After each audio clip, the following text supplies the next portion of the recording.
If you think your life is hard, take a look at this guy. Working at the circus as a clown, his duties are pretty much the same as a regular punchbag. People refer to him as the Hunchback because he doesn't even have a name yet, almost as if he is seen as less than human. He has a not-so-secret crush on the pretty acrobat Lorelei, and his interest is partly academic. Fascinated by the human body, he uses the study of anatomy as an escape from his awful life. Because of his extensive knowledge, gathered from stolen books, he also serves as the company doctor. Why these people kick and punch the only person who can treat them is a mystery. One night, there is a terrible accident at the circus. Right after Barnaby presents to the public the beautiful Lorelei, one of the ropes snaps and she has a nasty fall. The Hunchback immediately rushes to her side. Fortunately, there's a doctor in the audience.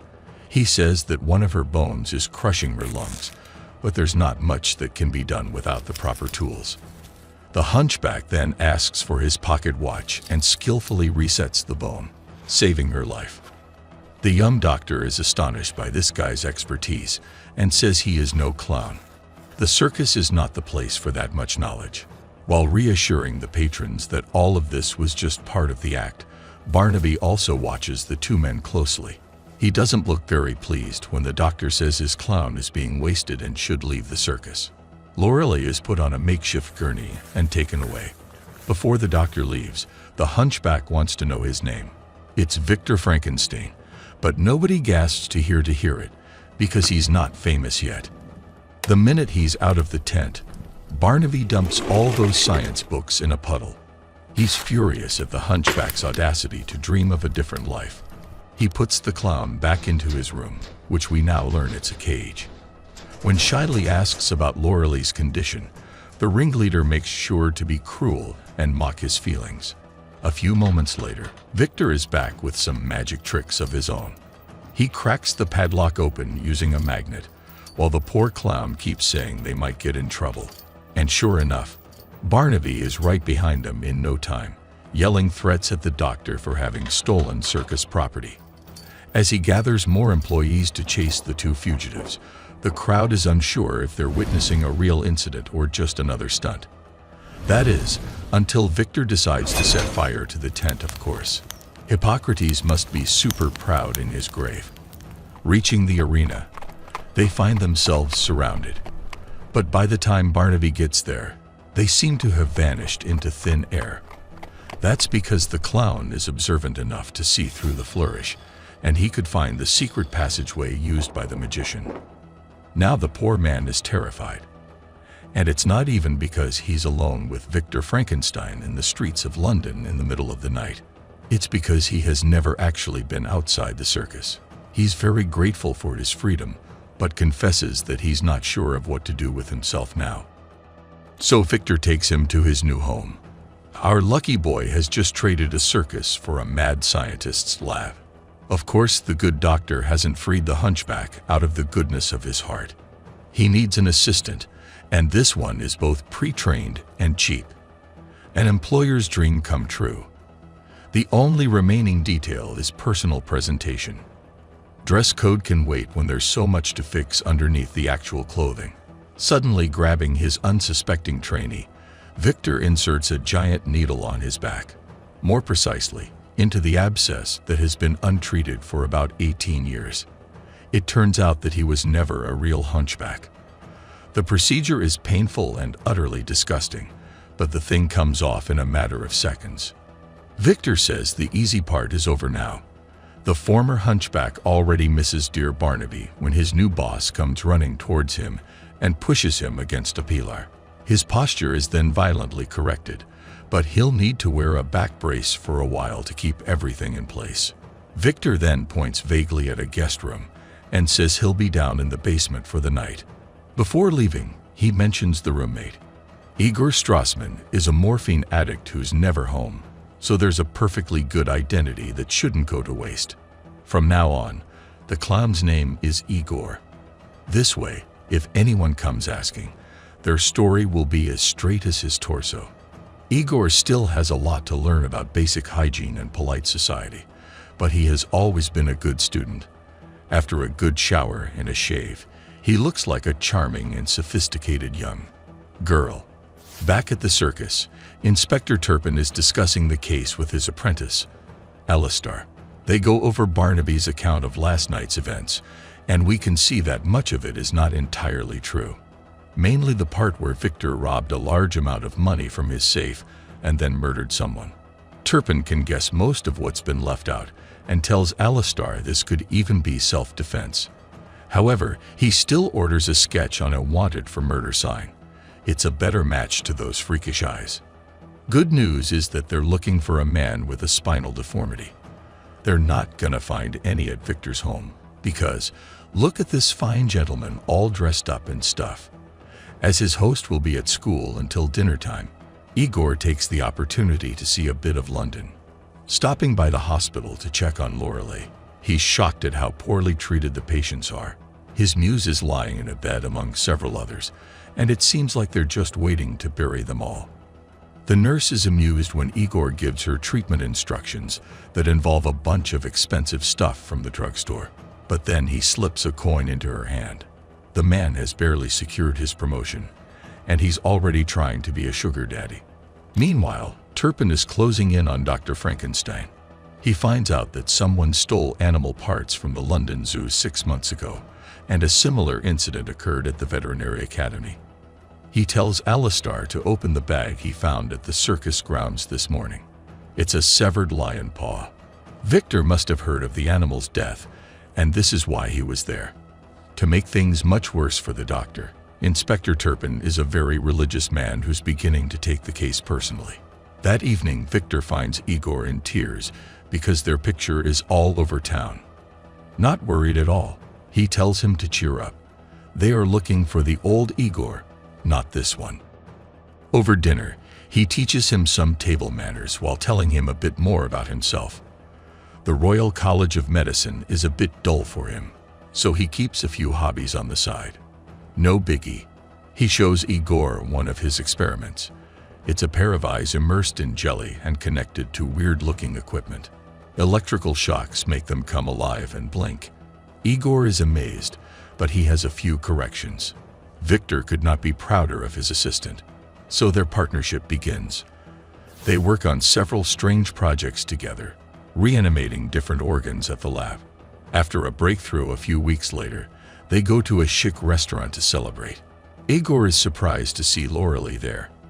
After struggling to recognize him for a while, she's also very happy to see her old friend. She has moved in with a rich baron, but she's actually his beard, which means she's still available. When Victor joins them, he's already wasted and can't shut up about his own intellect, so he's not a threat either. In fact, she seems to be enjoying Igor's company very much. Getting back home, Victor is drunk enough to reveal his most radical experiment. Gordon. Made up of parts from different animals collected here and there, Gordon is a chimpanzee mosaic. Using some of Igor's insights, to which he probably has no intention to give proper credit, he successfully reanimates the abomination. And then he goes on to present his findings at the Royal College. One of his classmates is there to watch the demonstration. His name is Finnegan, and he's kind of a college rival. At first, Victor has some trouble replicating his feat. Finnegan makes no effort to hide his amusement. Lorelei is there too, invited by Igor, but she looks just nauseated. This is not how Victor had pictured the show. In a very mature reaction, he begins to punch and kick the machines. That produces another shock and jolts Gordon back to life. But this time, the animal is not too happy to have his nap disturbed and attacks the audience before escaping. Igor chases him all over the place, risking his own life in the process. When Gordon is finally captured, Victor is forced to listen to Igor's advice and terminate that project with a very heavy object. After that fiasco, Igor expects his friend will come to his senses. What happens is the exact opposite. Victor is more determined than ever to make waves in his field. This way, his name will be forever linked to something neat and well-arranged. Yeah, sure, Victor. Adding insult to Igor's injuries, Finnegan shows up to apologize for misjudging his colleague. Very impressed by their work, the rich boy is willing to pay handsomely for more of this madness. Victor's mouth waters at the mention of robust funding, and he promises to deliver a human being.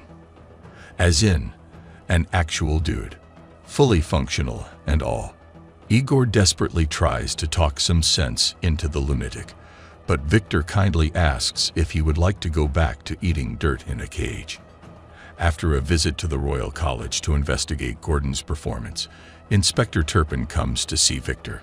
He's not allowed in the lab without a warrant, but that alone gives him all the more reason to suspect the scientist. They engage in a heated debate about religion, and Victor can't help but mock the inspector's beliefs, now definitely making an enemy. Igor goes for a walk with Loralee, and they talk about Gordon.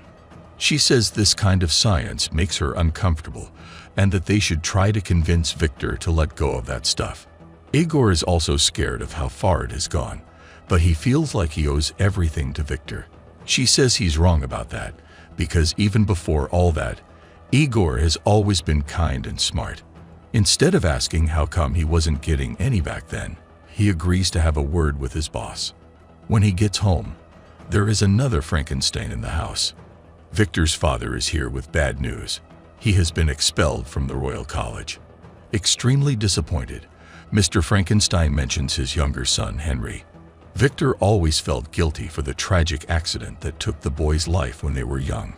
His dad said it was never his fault, and no one else blamed him. But now he has managed to destroy his own life. Igor is eavesdropping on all of this, and he can see Victor is deeply hurt by his father's words. Feeling sorry for the only person who saw him as more than a stage prop, Igor forgets about his promise to Loralee and does the exact opposite of what they had planned. He begins to discuss the Prometheus project with Victor, knowing that nothing else would cheer him up. Igor says that the subject is too small to take the electrical charge, so they should make the body much larger and put 2 hearts in it. This is exactly the kind of bad idea that Victor simply cannot resist, and he's soon back on his feet. So the 2 friends get to work, building the creature for Finnegan with whatever they can get from graveyards and morgues. One day, Victor is looking at that same pocket watch that saved Loralee. He tells Igor it belonged to his younger brother, Henry. They were both caught in a blizzard while playing in the snow, and Henry didn't make it. Igor is ashamed to have doubted his innocence, as he had pictured the accident as something very different. Time goes by, and Prometheus is almost ready to get taste into life. Igor takes the evening off to relax and go dancing with Loralee. She finally invites him to have a closer look at her acrobatic talents, and they spend the night together. In the morning, his walk of shame takes a dramatic turn when he sees a crowd outside Victor's house. Led by Turpin, the policemen are trying to break down the door. Igor sneaks into the back door to warn Victor. They decide to destroy all the evidence, but Turpin manages to get in before that. Victor overpowers him, and his hand is caught in the machinery. Igor and Victor escape through a secret passage, and there's a carriage waiting for them. Turpin steps out just in time to see them leaving. A distinctive family crest is painted on the door. The carriage was sent by Finnegan, who is totally unfazed by their trouble with law. His family has a castle in Scotland, and he offers it as a shelter to his criminal associates.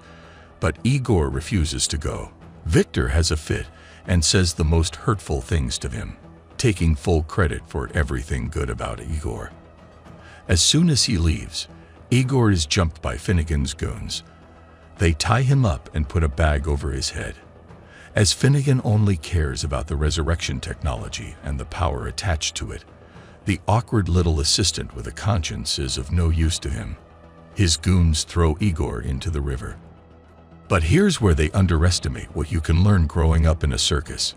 With a little effort, Igor breaks free and swims to the surface. Loralee takes care of him until he's recovered. Noticing that he has Victor's pocket watch, Igor feels bad for him and finally realizes that being his friend doesn't mean to enable his obsessions. He decides to go after him and can't talk Loralee out of coming along.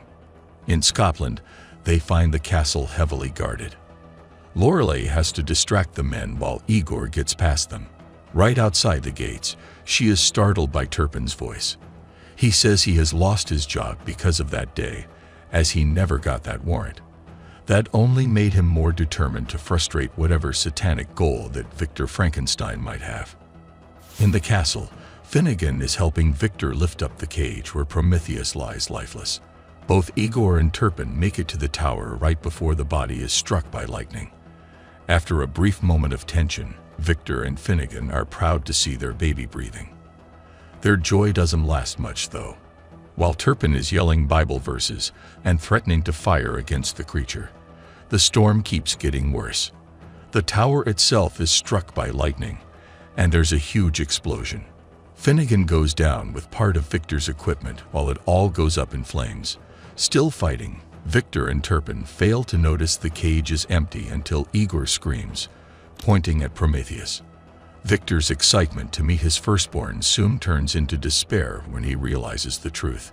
He is looking at an assortment of organs and tissue, incapable of interacting with a person. In short, a very dumb giant. Now he may be dumb, but he doesn't like it when people fire their weapon in his direction. As Turpin keeps shooting, the creature casually tosses his dad over the edge and comes for the inspector, who finally has the pleasure to meet his maker. Igor gets some of the lore mixed up with Dracula and grabs a stake, but it ends up working just fine. Victor has to remind him of the second heart, and he also takes care of it. When our hero wakes up, he has the beautiful Lorelei by his side. She gives him a letter from Victor, which is pretty much a very long apology. And this is the end. This was a recap of the 2015 movie Victor Frankenstein by TSG Entertainment, starring James McAvoy and Daniel Radcliffe. So, what do you think of Igor's decisions along the story? What would you have done differently? Let us know in the comments below with #CinemaRecap. Until next time.